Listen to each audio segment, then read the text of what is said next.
What is up, everybody? You are checking out the Uncensored Pro Wrestling Podcast. I'm your host, the Hakamadi Ant C, and we are we're still covering all of our WWE WrestleMania recaps. I have recapped WrestleMania 1 through 5. They are all in the archives, and now we are at WrestleMania 6, the Ultimate Challenge.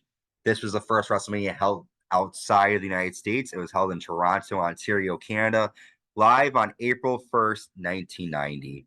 And we start out with Robert Goulet performing "Oh Canada" to the crowd because they're in Canada, obviously. And our first match, we have Coco Beware versus the model Rick Martel. Rick Martel slams Coco into the post, and Coco hits a running headbutt and gets a 2.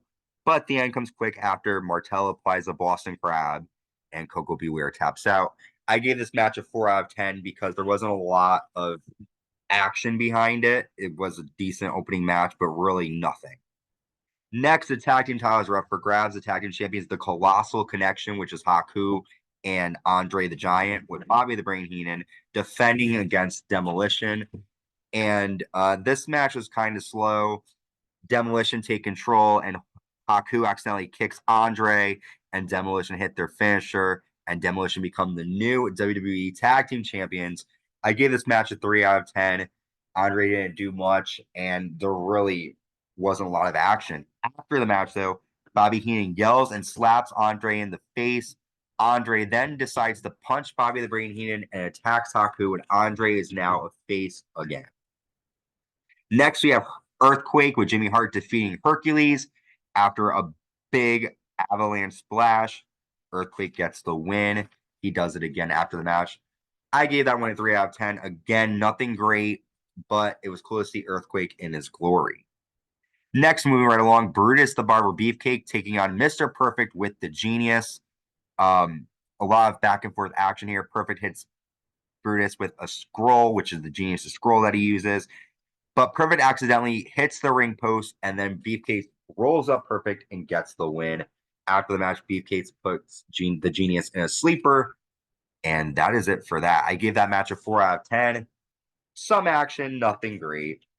Next, we have the Hart Foundation defeating the Bulva Sheiks in about 3 seconds, maybe 9 seconds after a heart attack. Because of how short the match was, I gave it a 1 out of 10.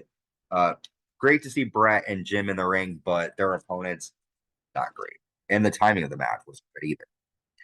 Next, we have the Barbarian with Bobby the Brain Heenan versus Tito Santana here. Tito nails 2 drop kicks, a flying axe handle, a running forearm, but Bobby puts the Barbarian's foot on the ropes to end the count. And then the Barbarian lands a flying clothesline to get the victory over Tito. I gave that match 3 out of 10. Moving right along, this match gets a bit better. We have a mixed tag match. We have the American Dream, Dusty Rhodes and Sapphire versus Macho King Randy Savage and Sensational Queen Sherri. Miss Elizabeth is introduced to be in Dusty's corner for the match. Queen Sherri and Sapphire fight. Sapphire tosses Queen Sherri to the floor. And then Elizabeth punches Queen Sherri, who falls over, and Sapphire gets the pinfall victory for Dusty and Sapphire's team. I give that a 5 out of 10. It was good to see Randy Savage in there. Decent back and forth action, a fun match. We see Rona Barrett backstage talking to wrestlers. She was a famous gossip columnist person back in the day.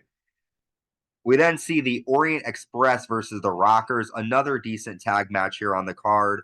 Mari Jannetty takes control of the match after the Orient Express are able to use their momentum against the Rockers. Fuji hits Mari Jannetty, and then there's a point where Mr. Fuji throws salt in Mari Jannetty's eyes, and then they get counted out of the ring. The Rockers lose by countout. 5 out of 10. Decent action here as well on this part of WrestleMania. The earlier part at the beginning wasn't that good. Next, we have Dino Bravo with Jimmy Hart and Earthquake taking on Hacksaw Jim Duggan.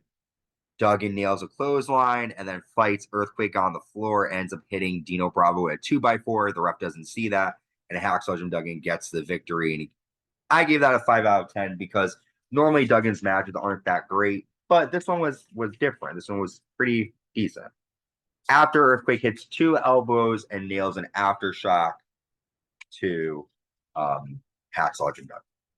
Next, the $1 Million Championship is on the line. The $1 Million Man Ted DiBiase defending the title against Jake the Snake Roberts. Of course, DiBiase has Virgil with him. This was a great back and forth match. We see DiBiase nail a pile driver. The $1 Million Dream is applied, but Roberts is able to break it. Roberts then slams Virgil on the floor, and he sends Ted DiBiase into the ring post. But DiBiase rolls in, and he gets the count-out victory over Jake Roberts, retains the title. I gave this one a 6 out of 10. After the match, Roberts attacks Virgil and DiBiase. Virgil runs off with the title, and then Roberts hits DiBiase with a DDT. Before Roberts can put the snake on DiBiase, Virgil runs out and grabs him, and then Roberts chases them off to the back with the snake. Fun stuff here at WrestleMania 6. Next, we have our Twin Towers competing against each other. We got the Big Boss Man versus Akeem with Slick. Ted DiBiase comes out and attacks Big Boss Man from behind before the match. But in a quick match, Big Boss Man gets the win after a sidewalk slam. And then Big Boss Man punches Slick. This match got a 3 out of 10. Again, not a lot of action here, but decent.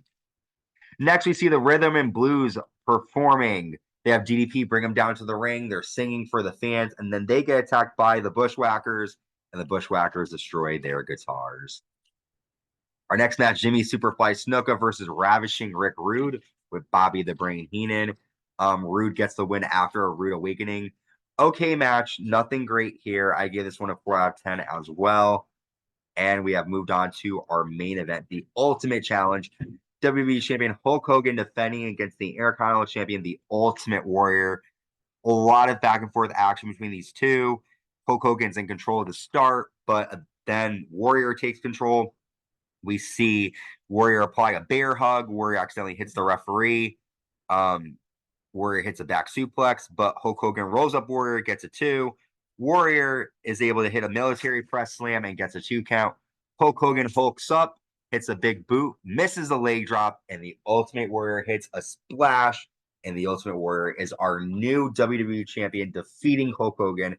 That match I gave a 6 out of 10 as well, because it wasn't the greatest, but it was better than the Savage Hogan match that took place the year before, in my opinion. So I gave this match a 6 out of 10.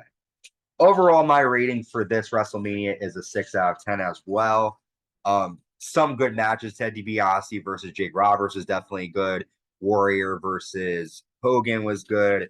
The Orient Express versus the Rockers was even decent. But out of all those matches, that was it. And this card had like 11 matches on it. So also, I forgot to mention Savage and Sherri versus Sapphire and Rhodes. That was another good match as well. But for a card that's stacked like that, I gave it a 6 out of 10. We'll see what my next rating is with WrestleMania 7 live at Los Angeles, California. We were in the middle of the Iraq War, so Hulk Hogan is fighting for the title, a retirement match, a lot more action coming your way. Until next time, stay safe and stay uncensored.